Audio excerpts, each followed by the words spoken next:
All right, back for another beer review, and today I'll be reviewing yet another beer from the Abita Brewing Company, and they're out of Abita Springs, Louisiana, and this is their vanilla triple dog. So they're calling this one an Imperial Triple Brown Ale, and on the other side of the label it says ale with vanilla. It comes in at 8% alcohol by volume, 30 IBUs at the time of review. And this bottle is approximately 6 weeks old, and on the back of the bottle they do have a little bit of a spiel that I'll read. It says this velvety ale is brewed with generous amounts of pale caramel and chocolate malts and Willamette hops. It is aged with whole natural vanilla beans for the natural flavor and aroma of creamy vanilla. This combination provides a rich body and color with chocolate, vanilla, and toffee-like flavors. It's funny that last sentence because I always felt their regular base Turbodog kind of drank like a Heath bar, score bar in beer form. So it's an American brown ale, but it has a lot of like chocolate and toffee characteristics. So when I saw this, I was like, you know what? It's imperialized. They're adding vanilla. Sign me up. Turbodog is probably my favorite like regular offering or year-round offering from Abita. So I had to give this one a go. I picked this one up as a shelfie beer to review for the month of February 2025. And we're going to use the Resurgent glass because I reviewed the Turbodog in this glass. So let's keep it somewhat consistent. Try to go aggressive here with a pour to try. Oh, as I spill shit everywhere. We'll get that after the review. Not a big deal. Shout out to, I think it was Harry who said, one of the viewers of my channel who said, shit goes everywhere on your channel, right, Joe? It does. So anyway, and it just did. Anyway, look at this, a beautiful beer. So definitely a brown ale poured out like a dark brown. On camera, it's looking exactly how it does in person. It's more of like a darker brown into like a lighter black. Had a finger of this straight up, we'll say toffee or say khaki colored head. Looks pretty creamy. There are some alcohol legs around the rim. I would say that looks like a beautiful, beautiful brown ale of some sort. Yeah, hold it up to light. Has like a cola vibe at the bottom, but that's about it. So let's get a nose. Yeah, that's nice. So the vanilla is definitely there. And then underneath, it's Heath and Score for me. It's chocolate. It's like a nice, like roasty dark chocolate. And then there's toffee, maybe a bit of caramel. A touch of a dark fruit. There is a somewhat of a nuttiness here too. Almond, pecan, some kind of generic nuttiness. Man, that smells good. It smells sweet. It smells a little bit sweeter than the regular Turbodog. It is bigger at ABV. It is, they're adding vanilla, which is naturally sweet. There's a nice, like, earthy kind of, I'd say like an earthy and almost like slightly floral hop character, but more earthy than anything. It smells good. It smells like a vanilla version of their Turbodog with a little bit more of like an intensity to the booze. Like in the nostrils, I can't smell this is like super imperialized, but it has a little bit of like astringent booziness. It smells really good. Let's get into it. Cheers, everyone.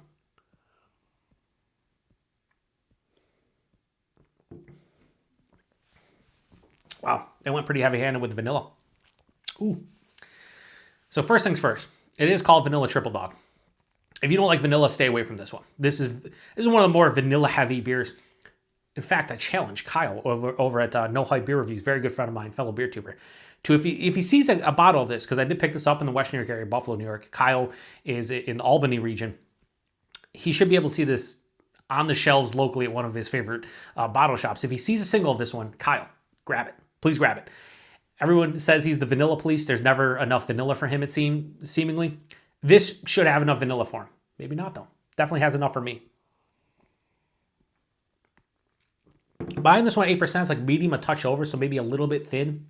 But I think for a beer like this, I'm fine with it. The mouthfeel, it has a nice mild to moderate carbonation. It is smooth and creamy on the palate, though.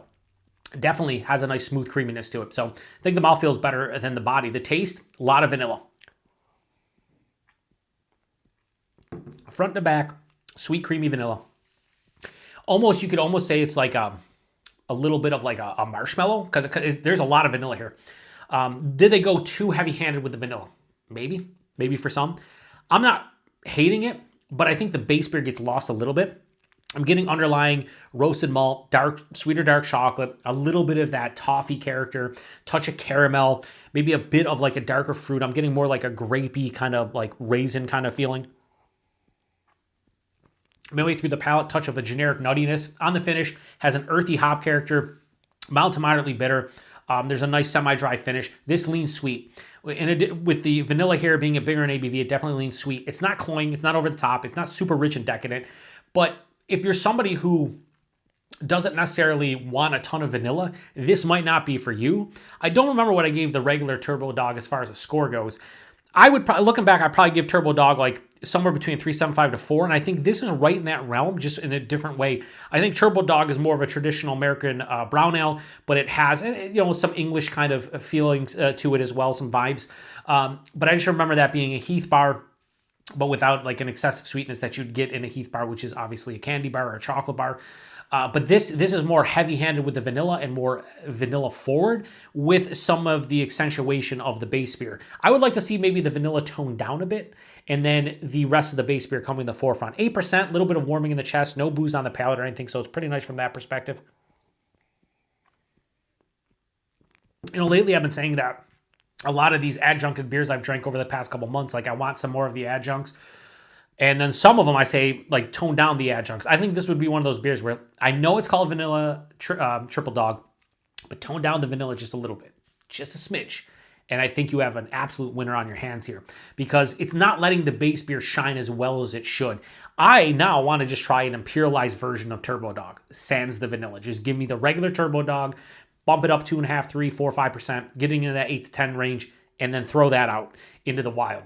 They maybe already have an Imperial Turbodog. I don't drink a lot of Abita. We don't see a ton here in the Western New York area. So when this one showed up, I knew I was going to pick it up as a shelfie beer for the month of February 2025. It was actually one of the first ones that I did grab. So anyway, one more sip and then I'll give it a rating. Yeah, I think, you know what? I can't really go lower than a 4 on this. The vanilla's here, so it's not false advertising. 8% hides it well. I do get some of the base beer. It's not over the top sweet or rich and decadent, although it does lean sweet. I'd say this is 60-40 in terms of sweetness to dryness and bitterness. But I think this would be a one and done bottle. Not that I typically drink more than one beer in a day. Sometimes two if it's the first one's a lower ABV one. This is definitely not a sessionable beer, in my opinion. Too heavy-handed with the vanilla. Too much going on from that aspect. But it's a good beer. So Vanilla Triple Dog from Abita. I'm going to give this a straight 4 out of 5. There's not much more I can say about this one in terms of the ratings. I would say 4 out of 5 is pretty much where it lands for me. So definitely good, enjoyable, and something I don't mind in the least. So price point availability. I paid like $3 for a single. I did not actually see 6-packs of this, just saw singles. I don't know if, I doubt this is $18 a 6-pack, but I would guess this is somewhere in probably like we'll say like $13 to $15 realm for a 6-pack. If that is the case, that's a fine price point. It's 8%. It's with vanilla. It's a good beer. If it is around $18 a 6-pack, probably that's a little bit too much. $3 a bottle is fine.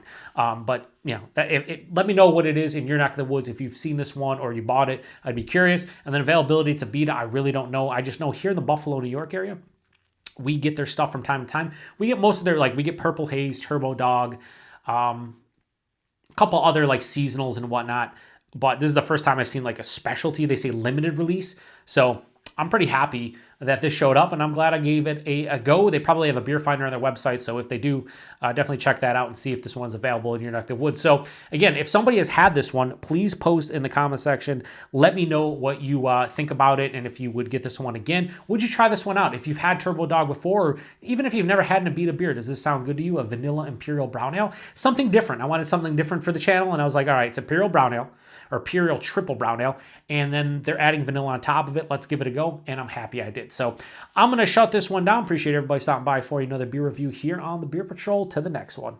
Cheers.